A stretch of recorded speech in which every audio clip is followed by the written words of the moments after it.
Bismillahirrahmanirrahim. Erkeklerden hiç kim bilbegen, je bolbosam ayallar bilbegen 7 sırrını sizlerge aytıp bereyim. En birincisi, biz erkekler үйгө келгенде, же болбосо үйдө отурганда, же балким машинада баратабызбы, унаада кайсы жерде болбосун, үй бүлөбүз менен болгондо кээде унчукпастан сүйлөбөй калабыз да. Анан бул нерсени аялдар туура эмес түшүнүп калат экен. Ачууландыбы, капа болдубу, мени тоготпой атат, мени менен сүйлөшкүсү келбей атат, андай мындай ушундай көп нерселерге ойлорго барып калат экен. Чындыгында бул эркектин өзгөчөлүгү экен. Бул эркектерде болгон бир сыр экен. Кээде биздин айта турган сөзүбүз жок болуп калат да.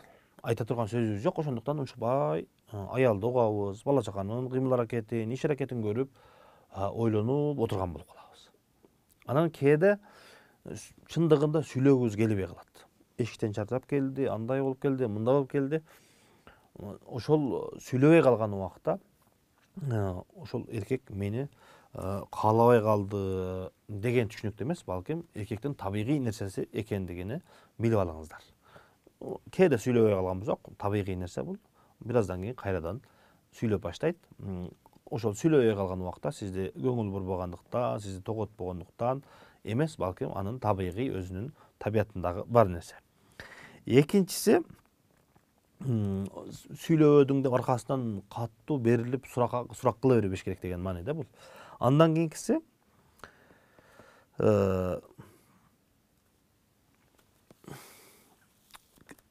аялы күйөөсүнөн бир нерсе талап кылган болсо, жөнөкөй нерсе болсо дагы, ошол нерсени балким эркек кыла албайм, кудуретим жетпейт, акчам жок деп коюшу мүмкүн да.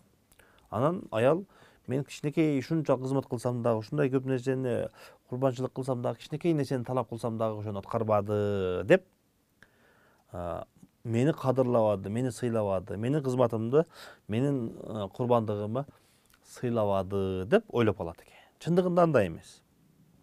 Кээде эркек өзүнүн кылган ишинде, сөзүндө же кандай бир кыймыл аракетке өзгөчө көңүл бурат экенбиз биз эркектер. Алдыбыздагы болгон нерселер, алдыбызда болуп жаткан нерселер баардыгы жөнөкөй эле мындай өтүп кетпестен, балким ар бир нерсеге өзгөчө көңүл бурат экенбиз дагы. Ошондуктан кээде эркектин ою же болбосо көңүл буруп турган нерсеси, бир нерсеге өзгөчө ой бөлүп турган нерсеси башка нерсе болуп, ошол убакта сиз бир нерсени талап кылсаңыз, сизге ушундай сизди таң калтыра турган жооп болуп калган болсо, ага сиз эч кандай капа болбоңуз. Балким күйөөңүз ошол убакта башка нерсени ойлоп, башка нерсе жөнүндө ой жүгүрүп жаткандыр. Андан кийинки өзгөчө дагы бир аялдар билбеген сыр бул. Аял ушул өзүнүн күйөөсүнүн мен каалаган, ушул эң туунун чокусу боло турган менин тирегич боло турган күйөөм деп ошентип жашайт. Бирок ошол өзүнүн кандай бир проблемасыны, кандай бир үйдө болгон бир мүшкүлдү күйөөсүнө айтканда, күйөөсү ошол аялы айткандай чоң кылып кабыл кылбастан, балким жөнөкөй нерсе кылып эле жооп берип коюшу мүмкүн. Мисалы үчүн, кайсы бир жери ооруп калды, же баланын бир жери ооруп калган болсо, датыбай да такыбай больницага барыш керек, анда кылыш керек, мында кылыш керек деп келсе, эркек жөнөкөй эле кабыл алып аны мына дарыны коюп койсоңор эле айыгып калат деп койгондугуну кээде аялдар туура эмес түшүнүп калат экен. Мени күйөөм ушундай мен эң тирегич боло турган затыма мен ушундай кылып чоң кылып айтып келсем, мени жөнөкөй эле кабыл алып койду. Мени мындай кадырлаган жок, барктаган жок деп. Чындыгында ал эркек бизге өзүбүзгө кандай кабыл алган болсок, ошондой кылып жооп берип коет экенбиз кээде. Кандай болгондо ошол мүшкүлдү чечебиз. Чечилишини акылга сыя турган кылып, азыркы бүгүнкү ошол убакта боло турган нерсени акылдын деңгээлинде эле жооп берип койот экенбиз дагы. Аял ушундай чоң кылып айткандай кылып кабыл албастан жөнөкөй кылып жооп берип койсок, аял кээде ушуну туура эмес түшүнүп калат экен. Ошондуктан ушул нерсени дагы секретти дагы, сырды дагы билип коюңуздар. Сиздер күйөөгө чоң кылып айтканда, эркек ошол проблеманы чече турган кылып, азыркы болуп аткан деңгээлине жараша жооп берет. Ошондуктан мени кадырлабады, барктабады, мен чоң кылып айткандай чоң нерсе кылып кабыл албады деп капа болбоңуздар. Кээде эркектин биз эркекке көңүл буруш керек, ага да боорукерлик кылыш керек деп айтабыз.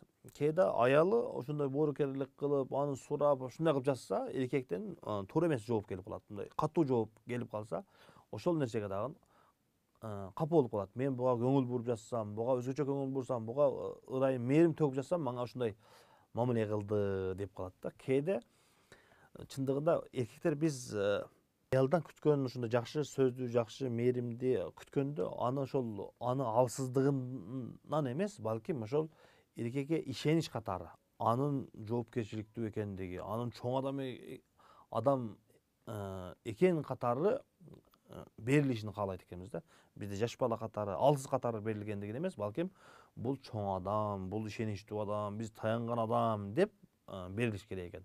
Ошондуктан эркекке көңүл бурганда, ага мээримиңизди төккүңүз келгенде дагы аны жаш баладай алсыздык деңгээлде бербестен, балким аны чоң адам, жоопкерчиликтин баары сизде, сиз ишеничтүү адамсыз, биз таянган адам сизсиз деп, ушундай аны чоң экендигини баалаган деңгээлде берсек, ошондо туура кабыл алат экен. Андан кийинкиси базар маселеси.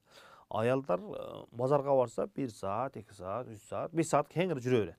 Бирок күйөөсү менен барса, күйөөсү тез бол, шашылдырып, ушундай проблемалар чыгат да. Эмнеге мындай десе, бизге эркектерге мындай бар бир нерсе тартип менен, орду менен болгон нерсе жагат да. Мен өзүмдө деле базарга барсам, көп жерде кыдырып жүрө бербесем, 1-2 жерде көрөм, жаккан жерден сразу алам дагы кетем.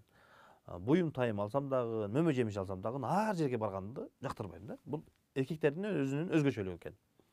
Аялы менен күйөөбү базарга барып калса, ар дайым ушундай көпчүлүк жер убакта келишпестик пайда болот, же болбосо шаштырат, тез бол деп. Эркектерге ошол базардагы адамдын көпчүлүгү, ызы чуу, андай мындай ар түрдүүлүк адам эркектерге жакпайт экен. Ошондуктан тез 1, 2, 3, 4 бүтүрдүм, кеттим, ошону каалайт экенбиз да. Ошондуктан аялдар, сиздер туура түшүнүңүздөр, эркектер ошондой ызы чууну каалабайт экен. 1-2 жерге барат, болду, алды кетти. Аялдар болгон болсо, алардын ушунда 2 саат, 3 саат, 5 саат кыдырып, баардыгын көрүп жүргөндө, аларга мындай эң сонун көрүнүш сезилет экен. Ошондуктан эркектердин ушул өзгөчө сырын дагы билип коюңуздар. Андан кийинкиси, кээде эркектин ушул күнүмдүк турмушта мамилесинде ушундай болуп калат. Эркек өзү жалгыз жүргүсү келип, же өзү жалгыз отургусу келип калат да. Ошол убакта аны балдар жанына киргизип, өзү дагы келип, аны ушундай проблема кылып, аны андан бешбетер ачуусун келтирип, ошол проблеманы чоңойтуп, көбөйтпөш керек экен. Кээде Алла Таала табият кылып коюптур ушундай. Эркек өзүнчө отуруп ойлонгусу келет экен. Өзүнчө отуруп келечек жөнүндө, балдар жөнүндө, өзү жөнүндө, достор жөнүндө, проблема боюнча кандай болбосун өзүнчө отуруп ойлонгонду кээде эңсеп калат экен. Ошондуктан эркектер ушундай нерсени талап кылганда, аны эркин коюңуз, уруш талаш жок болот. Андан кийин ошол 1 күндөн кийин, 2 күндөн кийин кайрадан өзүнө келет, кайрадан мамилени оңдоп, жаңылап кете бересиздер. Алла Таалам баарыбызды эки дүйнөдө бактылуу кылсын. Ар бир үй бүлөнү Алла Таалам бактылуу кылсын.